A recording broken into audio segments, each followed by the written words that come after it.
Thank you for joining our digital dialogue series in collaboration with Philips. Welcome to today's episode of Supporting the Frontline, leveraging connected care to empower this and our next generation of healthcare workers. Without further ado, please welcome our moderator, Dr. Charles Alessi, Chief Clinical Officer at HIMSS. Dr. Alessi, the floor is yours. Thank you, and welcome audience to what promises to be a groundbreaking panel. Why do I say groundbreaking? Because we're talking about safety, but we're talking about safety in a way that perhaps we haven't talked about before. We always have been talking about safety. The number of interventions that we have had, the number of papers we have all read around patient safety, around medical errors, around the importance of ensuring we give people as consistent and high quality care that we could. And of course, this is important. But have we actually spent enough time worrying about workforce? And I would suggest we haven't.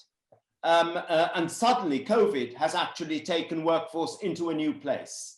Not only are we in a world which is changing, of course, because workforce is aging like the rest of the population and becoming more scarce, and this is global, but also, of course, COVID puts workforce in a position of danger.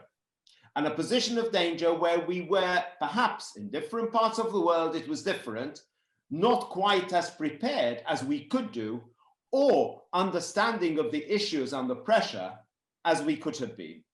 So this is a really exciting opportunity we have now to really start to delve into this a little bit more.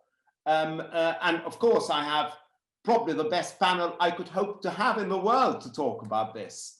And I'm going to ask each of the panelists to introduce themselves, say a couple of words about who they are and why this issue is so important for them. So let me start with you, Jeroen. Please, Jeroen Tas. Yeah, thanks, Charles. It's indeed a pleasure to participate in this panel on what I believe is a very important topic. I'm leading strategy and innovation for Philips. And as most of you know, we have become a 100% health tech company. And our purpose is actually improving the health of 2.5 billion people by 2030. That sounds kind of abstract, but I think it's a beautiful purpose. But also we said we have to be very concrete and be able to measure outcomes. And we measure outcomes on 4 dimensions. And the first one, of course, is about patients and ensuring that we create better outcomes for patients, wrapped in a better experience. But then we flip the perspective and we believe we should create a way better experience for healthcare professionals in a much more efficient system. So, and I think this forces us to rethink this COVID pandemic, forces us to rethink how can we better support those at the front line? How can we better support those under pressure at the moment in the second or even the beginnings of a third wave of the pandemic, where not only there's huge pressure on those working in intensive care units, but also the people that support patients at home, supporting regular care. So how can we leverage technology to dramatically improve this? That's what we set out to do, Charles. Thank you. What an introduction, and also why this is so important. So let me move on to the second panelist now. And could I ask you, Monief, to introduce yourself and say what you do and why this is important to you? Thank you, Charles. Thanks, HIMSS. My name is Monief Eid. I'm a senior consultant working for Minister of Health in Saudi Arabia. I have a 30 years experience. I'm a healthcare practitioner, but not in the front end. It's an important issue because I think we were focusing during the COVID period on the technology. We list the challenges, which technology-oriented side. But we've forgotten the most important, the workforce, especially the front end, who has the massive pressure on their shoulders. At the same time, they have families and people care left in the home, waiting their bag, and sometimes they might not expect their bag because of the infection risk. I think the period of the COVID taught us how we rethink and revisit the safety of the first line people who will deliver the healthcare. Without a physician, without a nurse, without a technologist, we cannot get the right healthcare treatment. And I think it's the time to give them back a minimum rights and a minimum award. And big thanks to what they are doing around the world. Thank you. And we'll be exploring that a little bit more deeply. And finally, and we talk about around it panel, and this is exactly it. We have technology, we have government, and now we have provision. Baha, over to you. Thank you, guys, and thank you for the invitation. My name is Baha Sayiner. I'm General Manager in charge of IT for Medcare, hospitals, and medical centers. I bring basically a 25-year plus information technology expertise experience. But at the end of the day, what the key for me is it's healthcare information technology, where the healthcare portion is personal to me. And if you say, why is it personal to you? Because I have my own stories, personal stories, but I also truly believe in that, helping, providing that personal help to our loved ones, to the folks that we don't even know, is at the end, what is the gratitude that we get in by doing this? So anyway, without going further ado, that's me. Thank you. Thank you. Thank you very much. So let's go. Let's really start having a discussion with this. We talked about COVID-19 and how it's transformed everything. Jeroen, you're in a really quite privileged situation because one, you travel the world, and secondly, you can observe what's happening in different places to workforces. And really, we should concentrate on workforces today. Now, what are your observations around what has happened and what's been happening, and basically what we can do about it to a degree? Yeah. Well, to start with, my travels in the last 6 months have been entirely virtual. Well, like the rest of us, we're all under house arrest. But indeed, I've been connecting with many of my colleagues in different parts of the world. And obviously, it all started about a year back in Wuhan. And we immediately started working with the government there and the hospitals there to get the system ready for basically an onslaught of patients with a disease that we didn't really understand. And it became clear that the intensive care units were going to be overloaded. It was also clear that we had progressing insights because we didn't really understand the disease at that time yet. And we didn't understand how that disease could interact with preconditions. So we immediately started looking at, what can we do to better understand it? And obviously the answer is in the data. So how can you get better insights in those patients, in the treatment, understanding the spread of the disease, and then tune your approach to that. So separating care between infected patients and trying to keep up the regular care. And people talk about elective procedures. I don't talk about, there's no election in many of these procedures. You have cancer, you need therapy, you need support. You have a heart disease, you need support. There's nothing elective about that. So how can you organize the care better? How can we get these progressing insights? But then we looked as well at if we can better remotely support staff and kind of take off the weight from their shoulders by installing cameras, by using telemetry of ventilators, of monitors, and make sure we could stream the data, use artificial intelligence to identify those patients with the biggest acuity, and then find the right protocols, for ventilator settings, for medication, etc. I think we could dramatically help both interaction with patient, but taking the load off these frontline workers.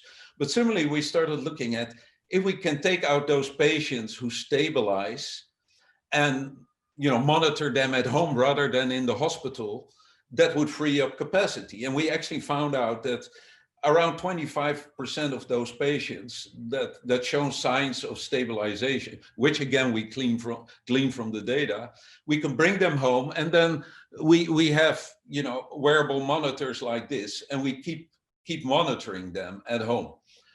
But similarly, we can identify those at high risk because there's people with diabetes, with heart failure, that we know are vulnerable, elderly people.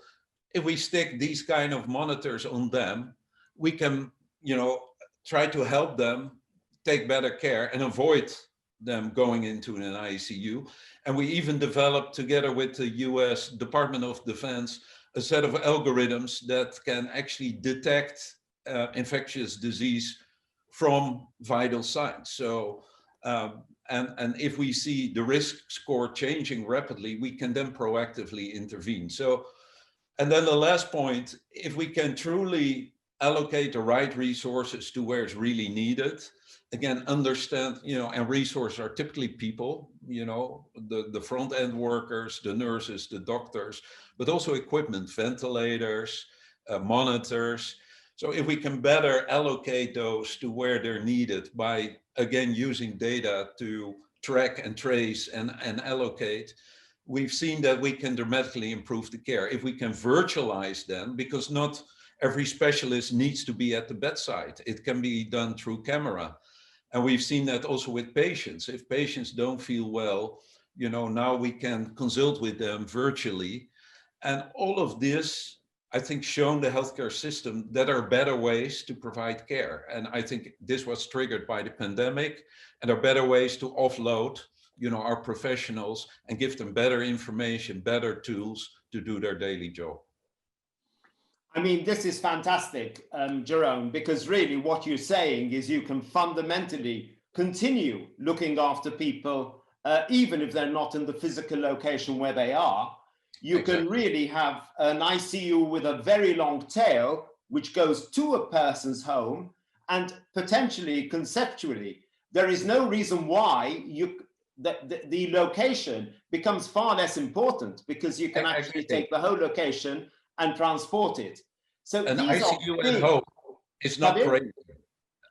Having an ICU at home is not crazy. Yeah, no, I know. It is extraordinary. I know.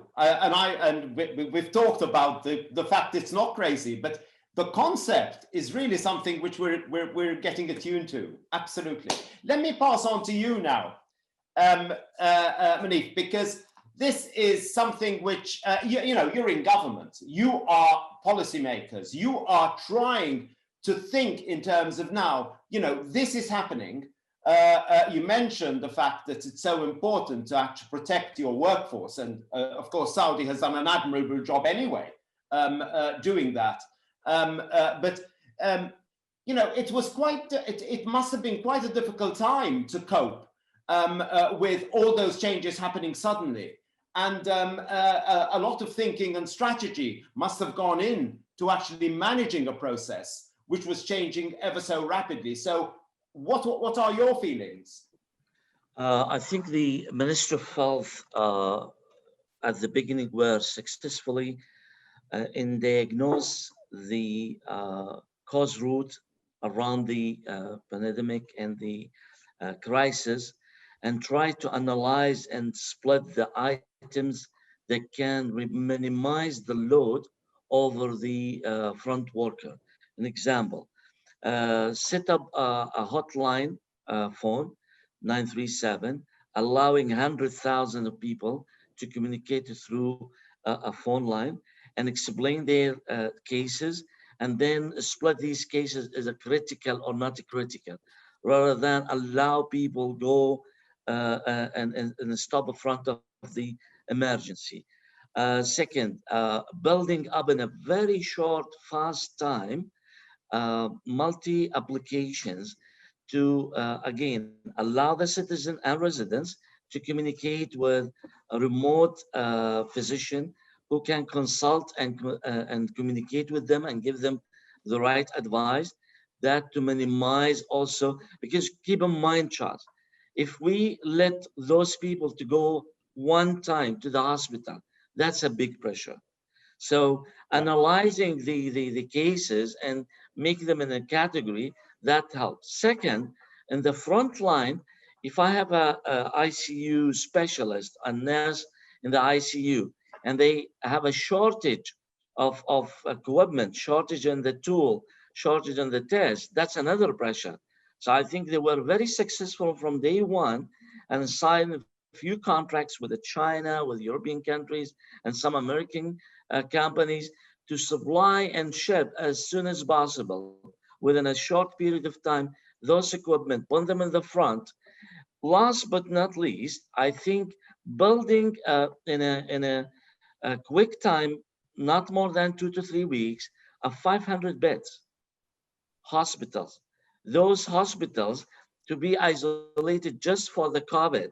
So not mixing the COVID patient with the other to minimize the crisis management impact and Yeah. be selective and focused. Those actions were really motivating. And I said earlier in our early discussion, one message from His Excellency, Dr. Tawfiq Rabia, through broadcast, 1 to 2 minutes, once every 2 3 weeks, cross the media for 250,000 employee in Minister Fell was big encouragement to everyone. Just the message in a short way to say, you are the heroes. You are on the front end. Keep doing the good job you are doing, guys. Well, I mean, you're talking about really valuing your workforce and giving them the comfort that they're going to be looked after. That's really terribly important. There were some other things as well you did in Saudi, didn't you? Revisit the policy of the infection, revisit the policy for the physician compensation. The last one was a few weeks ago, a command from the King Salman to compensate every single healthcare worker in the case of the death because of the COVID-19, a total compensation that let both the worker and the family, they're not left alone. Okay, they're not left alone. Regardless, you are a nurse, technologist, physician, you're like a soldier on the front, you're defending the country, you're defending the disease, the patient, you protect people's life, and you're not alone. Someone will support you after losing your life. You are a You hero. are a soldier. It's not like a soldier. You are a soldier. And feeling, have a feeling. I have the red puppy, you know, in November, we do celebrate that 11. Having this feeling from the first minute will give you a big encouragement to stand at the floor and follow every single procedure and step to be sure your patient safe and alive, have the right treatment to the last point. Thank you. Absolutely. Let me move over to you, Baha, now, because, you know, you've heard from a technologist around the most amazing changes in terms of workflows, clinical workflows as well. You've heard from government in terms of policy, a system of real support around even managing things like isolation for clinicians. So, I mean, all that is really good. But you are the tip of the spear. You really are at the tip of that spear, because you're having to cope. You're having to implement, you're having to deploy all this. And the change management challenge must have been unbelievable, especially at a time when you're under most pressure anyway. Absolutely. So how did you do this? Yeah, fair enough. No, you're absolutely right. So, I mean, in one hand, you are hearing the news, what's happening elsewhere. So you're trying to, you know, compute all that. On the other side, there are certain, you know, from the government side, crisis management and help that you're getting and direction is coming in. But in the middle of that, the first call of action was creating our top management crisis management team.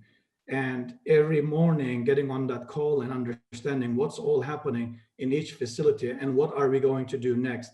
So, I mean, our one strategy was to start segregating and isolating certain individuals not just physicians, not just technologists, even the your administrative staff, so that in case people are getting hit, you have the backups. You can call the second in charge and the third in charge. So the shifts being created. So we're able to kind of segregate that. I mean, that was an important, I think, strategy, because you didn't know how this is going to continue with all the protective gear, etc. What's going to happen tomorrow? How many people are getting infected, etc. And you need to continue giving this service. The second thing is, of course, as time moved, we got into the the need to start isolating the asymptomatics and not keeping them within the facilities, but getting these field hospitals created. So we've actually, I mean, we were asked basically within days, okay, here are the facilities, which are hotels, and we need to get them ready to be a field hospital. Yeah. They were a total of, I think one was 200, the other one was a 300 bedded hotel, which within a few days, we've turned it into a field hospital. And again, there you're bringing asymptomatics, which are, for most part, they're healthy, quite healthy. And again, you're deploying technologies to as much as possible isolate the clinicians away from using the technology, whether that's video or audio, being able to connect with the patient, get their feedback, and minimize the in and out of the rooms in those cases. Another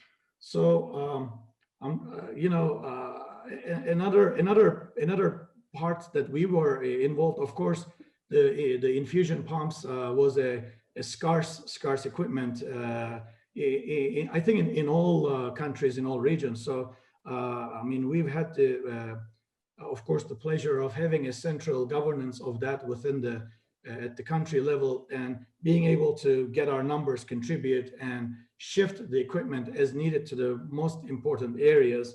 And I think that was important also to help manage who needs it the most and where the machines are going.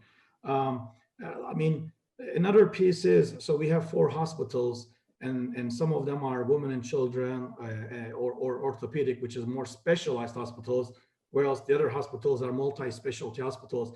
So as time passes on, the strategies kept shifting. For example, in our women and children hospital, we've shifted all the COVID patients out. Therefore, we can bring in any other, mothers to be into that facility to safeguard them, so that they can continue to their journey and delivery without risking, their baby or the mother. So, like you said, it was very, I mean, looking back, it was very, the decisions were coming in every day, and you were in the position to make, strategize and think ahead what could happen next and be prepared. That was really the situation that we were in. Well, you were, and a lot of other people, other organizations, of course, cope with this in different ways. But in essence, the story is a similar one, except you were really quite successful, mind you, perhaps more successful at others. You had the foresight to develop cells, groups of people. So, for example, if you had a scarce resort like technicians to service your ICU, and one of them got infected, then all of them had to quarantine, and you were in real trouble. But you had the foresight to divide your workforce, to think ahead, to start to develop all these processes. And you also had the foresight to do the hot and cold cases, to manage your nosocomial infection better. So, you did really well. So I think this is a lovely story, because you have the technology, you have the policy, and then you have the deployment. And you can see how it all flows perfectly. So thank you very much for that. I'm going to go back to Jeroen now, because really we're in a world where we talked about the important things around PPE, we talked about the protection, we talked about all that, which is really important, but there are some other things which are important, and they're really around data. And I think we need to concentrate a little bit more around data, because you mentioned predictive health, you mentioned How are you going to manage data around analytics, clinical decision support? There's a whole new world here, and I think it would be helpful to describe this. Yeah, maybe I'll start with sticking with the military metaphor here. You know, we're in a crisis, and typically what you need is a command center. You need a place where all the information comes in, where you can, you know, basically allocate your resources, take the actions that were just described. And it should be based on data that's as real time as possible. You know, who is this patient with the highest acuity? Do we have the pumps, the ventilator, the monitor? Do we have the PPE? Do we have, you know, the tests available? Are we managing the patient flow well? Are we separating the patients properly? How fast is this changing? What can we glean from the protocols that we applied? You know, are they the best protocols for this specific? You know, I can go on and on and on. Yeah. But it's all grounded in near real time or real time data. So I think it prompted a different thinking, because typically we're operating in islands of data. So you have data around an ICU, you have data around emergency care, you have data in your radiology department, you have data in your operating theater, you have, you know, I think what we're saying here is, hey, we need all of that information. We need definitely insights in the patients, where they are, where they're going, how we can best guide them, who has the highest acuity, who's comorbidities, who creates the biggest risk of infection. Then we need to make sure that at the other side, we know where they're going. So what are the ICU beds that are available? Should this person be in an ICU bed? Can we better send them to one of those hotel rooms because they're not acute yet, but they are infected? What kind of care should we provide there? Can we use, again, this kind of technology to just stick it on the patient? You know, in an ICU, of course, we have the normal strap-on monitors, but you know, many of the patients we talk about here, maybe in that hotel room, maybe even at home. So how can we keep tabs on them? Now, with the pandemic, obviously the scale becomes so large that it's almost impossible to have, you know, patients literally assigned to caregivers. We need something else in the middle. We need something that tracks in real time, that raises a flag and say, this patient is really of high acuity. Now let's prioritize that patient for intervention. These patients are stabilizing. These patients can be better kept there. So you start, you know, proactively and dynamically allocating the proper care, independent of location. You expand your network of care through virtual care. So you can have a command center with intensivists that may support 500 ICU beds and say, hey, nurse, please go to this patient because you have to change the drip or you have to reset the ventilator. You can call on a pulmonologist while you're looking for that patient and say, hey, what we've seen now on this CT scan of the lungs looks really worrisome. You know, I need a pulmonologist to sit with the radiologist and do a triage on that. There's no need for these people to sit together. They just need to look at the same image and medical record together. So what I'm trying to sketch here is the opportunity to create this data backbone that feeds into the key clinical and operational decisions. And that's beyond what we typically expect from a electronic medical record system. It's almost more like a flight control center where different planes come in and need to be allocated to ground staff, and planes never come in on schedule. You know, patients cannot be predicted to come in on schedule. Yeah. They come in when they need it. So I think we see this change of mindset, which is leading to new solutions, which I believe ultimately we dramatically alleviate the pressure on our professionals, but also can create a better experience for patients at the same time. So that's kind of the system that, and in the kingdom, by the way, we're working very hard on many of those concepts. We've done it in cardiology, where we combined insights in cardiology among 5-6 hospitals in the kingdom. We're discussing command centers. So I already can see, you know, some governments, some leading healthcare providers picking up on these concepts, starting to deploy them on the pressure of the pandemic, but really looking at how can I scale this next year and the year after. And that will be a positive effect. You know, this is a terrible situation for many people, but it's also prompting us to rethink how we're delivering care. You're absolutely correct, Jeroen, because I mean, what you have described is how to, let's keep the military analogy for a second, how to deploy your forces, be they ventilators, be they pulmonologists, be they, and I'm sorry, I'm not being disrespectful of our workforce, but they are, as we said, soldiers at the moment, how to deploy those most effectively. We have seen some places which have really got into difficulty because in essence, they were flying blind, like me taking my glasses off. I mean, they had no idea where they had significant pressure. And to a degree, they had resources in one place, be they human resources or be they physical resources, and they couldn't match the two together. So, of course, one needs to be in a position where one is managing that whole process. And managing the whole process, as you've described in the kingdom, I think is a great example.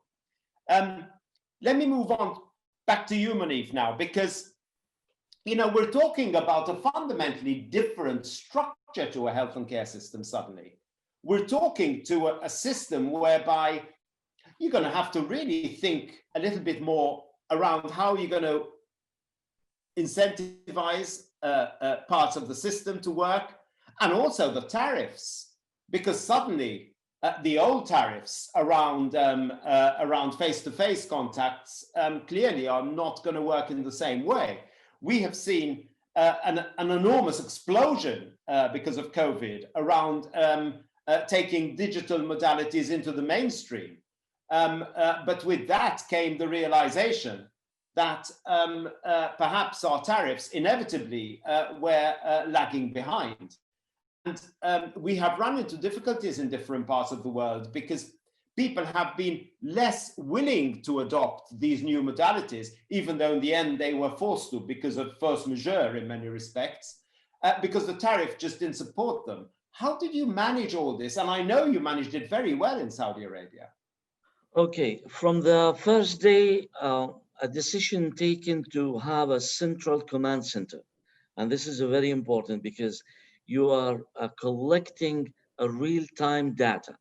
Those data coming from different various systems, EMR, lab information system, data warehouse, medical imaging, cardiology, and name it.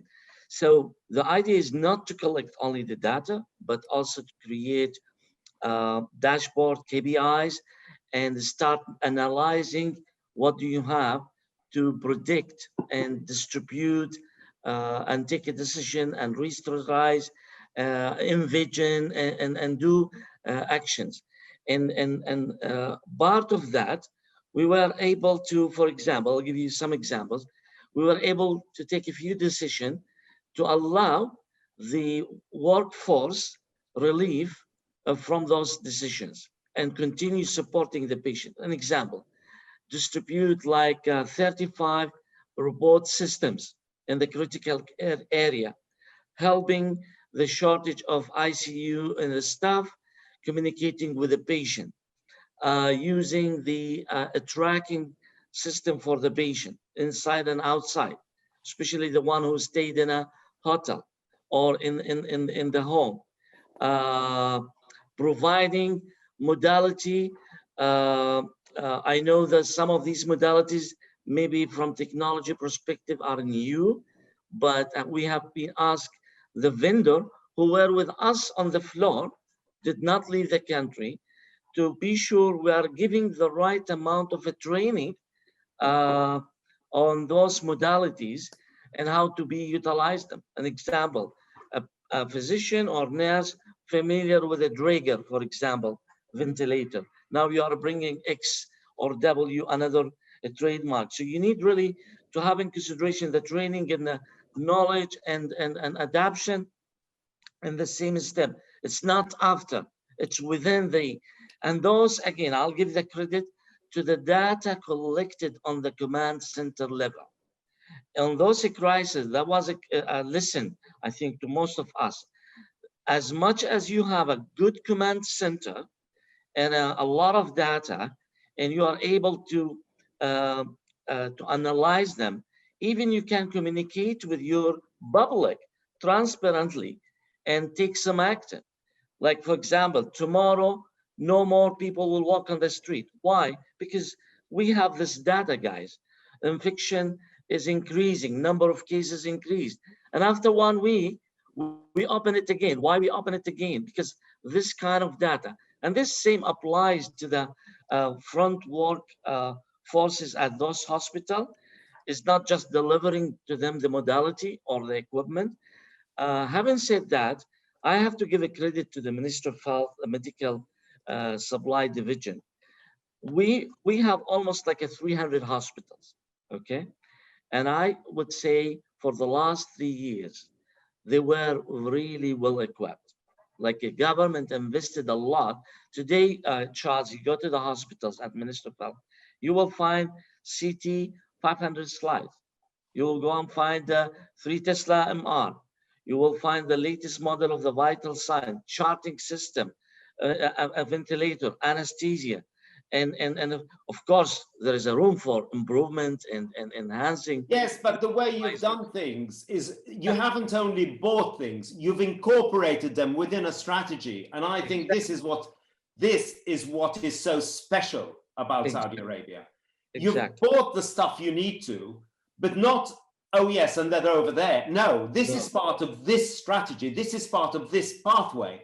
This is how we'll incorporate it within what we do. So it's planned, and you have far more chance of deploying it successfully. And as you've described, you have a far better chance of responding to the pandemic than people who hadn't got that level of coordination.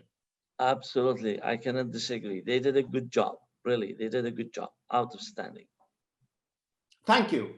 So, Baha, now over to you to have another little thought about this, because I go back to the workforce. You are dealing with this workforce, your clinicians, your nurses, your physicians, who are suddenly faced with this new world whereby they're going to have to be involved in the monitoring of somebody who's at home with a wearable. Is this within their workflow? Oh my God, how am I going to do this? I have something else to do. How did you manage that process? Yeah, I mean, it was very ironic because we were, before COVID came, we were working on some telemedicine projects, and we were doing some different proof of concepts, which had nothing to do with what was about to hit us or even the story that we had in Wuhan. But then all of a sudden our project shifted focus and we had to create, change our model, the way we're operating and deal with the crisis. And the crisis, as you know, was not only the COVID was here, we have lockdowns in place, 2-3 months, you can't even go outside. And yes, to a certain degree, certain conditions can be postponed. Oh, my tooth is aching, I can wait at home 2 more months and deal with it. But you have chronic patients, you have chronic patients that are relying on certain medication that needs to be refilled, right? And so that created a bigger need and challenge. So we've quickly put together what we wanted to do was create a virtual clinic that was available on demand. It wasn't a schedule based. So with a click of a button, you're looking for a pediatrician, you can talk to a pediatrician. With a click of a button, you have certain medications and you need, and it's due, and you need new supplies, you can click on that. And of course, we've looked at our workforce, having multiple clinics, multiple hospitals, not all of those clinics are closed. So you have resources available, or you have certain doctors that are, in certain age brackets that you may want to segregate them for the time being. So we've kind of pulled all those doctors. That became our, kind of different. If you think about a star network, there are the different nodes available. Calls coming in, we're able to then spread the calls to depending on what they're needing. Okay, and okay, you need a pediatrician. Here it is. Okay, you need you have this condition. We'll have this doctor. If that doctor cannot deal with it, somebody else will call you back, because not everything we can cover, because sometimes they may need a very, very specific specialist, which will get back to you. We then worked on getting medications dispensed to their homes, because how are you going to go out and do that? Well, yes. So, I mean, that was the mode of operation really right at that time. And interestingly enough, we are still keeping that system and that model of operation. And we still have quite a few. I mean, clearly the virtual visits, which none of us probably would have thought that it would have, it would be possible, forced itself in with a way that we didn't want it to be, of course. And now people are continuing to use that, whether they're chronic patient, they need a refill. Why should I go back into the hospital? Has your, I may be in this condition for the last 9 years, 10 years, nothing has changed, no signs of X, Y, and Z, which during a virtual visit, virtual consultation, doctor can check all of those. Okay, good. Here's the new prescription. There you go. Similar to what Monief mentioned, we also didn't know at that point what's going to happen to the incentive model, because a lot of the insurances had, in their benefits, these things are exempt, these things are exempt, right? But of course, two things really happened. One, we said we need to do this regardless of what's going to be the outcomes. We'll deal with the outcomes. Number two, of course, from the government side, the support was there to ensure that the insurances were also encouraging to support these benefits for the members, so that they're able to get their virtual visits done. And I think, in a nutshell, it started to create these virtual visits and virtual sessions that are still even today available, and even on things that I would have never thought that would have been possible. Even for dermatology, we get calls for virtual visits. Yeah. So really, we're at the start of a new world here. So absolutely. I'm looking at the clock, and sadly, that's our biggest enemy after COVID, of course. So we really need to wind this up. But before we do, I really would come back to you, Baha. Think in terms of what is your message to the audience, and really with an eye to the future as well. Just in a minute, nothing very much more than that. We don't have much time. I mean, the message is, at the end of the day, technology is nothing but an enabler. Really, the clinician work, all levels of clinician works is the crucial bit, and which is the taking care of the patient. And this is, from the clinician point of view, this is not a job. This is the calling for them. This is why they've chosen that route of years of medical schools, years of getting to where it is. And our job is really to ensure that with the technology, that is already available around us, we're just underpinning and making these things possible. And we probably didn't see a lot of what's all possible, or these things are happening in isolations, but there is a lot more that can happen with the use of these technologies, that we need to exploit it to help them, not only from a patient safety point of view, to from their well-being point of view too, being able to ensure the data, all these wearables. I mean, we can talk more about all these subjects, but yes, and we will. But I think that's a wonderful message to give people. Let me pass on to you, Monief, now. What's your message for the audience? Rather quickly, please. As a survivor from COVID, I will raise my hat to all practitioner and front workforces. Thank you very much. Keep doing well. We love you all. And I think COVID was a good lesson learning for us. It's not the technology. It's more about how we can adapt, how we can tailor our reaction to maybe COVID 1 and 2 and 3 and name it. We need to be ready. We need to be ready. And God bless you and stay safe. Thank you. Inshallah. Thank you. Jeroen, you have the last word. Thanks. And it's hard to beat my predecessors on this. And clearly what Monief said resonates with me. Is really about the people that dedicate their lives for caring for others, and that's amazing, and that makes me humble every day. And I see it as our mission to make the lives of those people as purposeful as possible. So I think we're on a irreversible course towards a better system that creates better outcomes and experience for patients, that should create dramatically better experiences for our health workers, our professionals.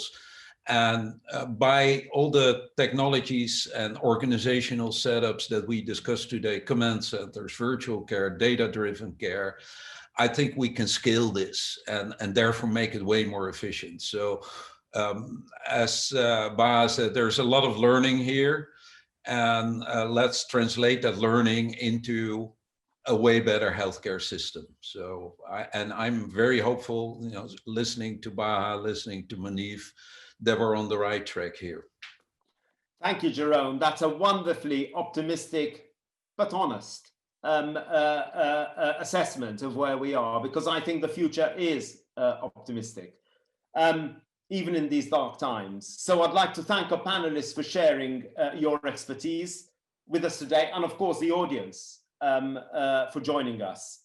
I hope you learned some valuable lessons, and you'll continue to learn and be inspired during the next few days, during our first digital conference in the Middle East. And of course, before I close, I must also continue to thank our healthcare professionals around the globe, the real soldiers here, who are continuing the fight on the front lines. A sincere thank you from all of us. Thank you all very much. Thank you. Thank you, Charles. Thank you, Rest. Thank you. Have a great day.